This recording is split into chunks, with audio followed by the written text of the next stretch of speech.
The massive greed we are witnessing is shocking and heartbreaking. The violation of human rights and freedom of speech. We are appalled by the blatant recurring incidents of reported abductions, disappearances, torture, and killings of Kenyans. We also decry the increasing murder of women.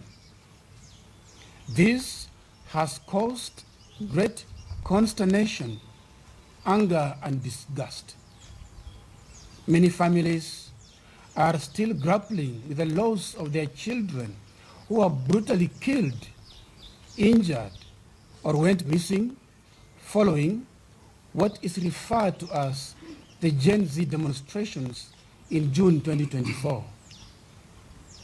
Many of these victims had raised concerns about rampant corruption within and outside the government. Who is abducting these people? And is the government unable to stop these abductions and killings? The government must protect the life of every human person in Kenya, as stipulated in our Constitution of the Republic of Kenya, Article 26. The government must take the lead in following the law, which the leadership took an oath to uphold and defend at all times. A culture of lies, NHIF, unkept promises, and misplaced priorities. The culture of lies is swiftly replacing the integrity and respect that Kenyans deserve. Basically, it seems that truth does not exist, and if it does, it's only what the government says. Unfortunately, it seems that the Kenyans have helplessly tolerated the lies told to them constantly by politicians. Kenyans must learn not to applaud or validate the lies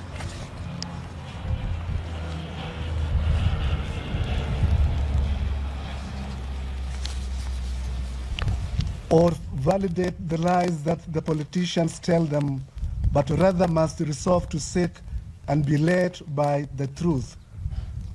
When the government fails to fulfill its promises, particularly concerning payments to essential service providers, it harms vulnerable communities.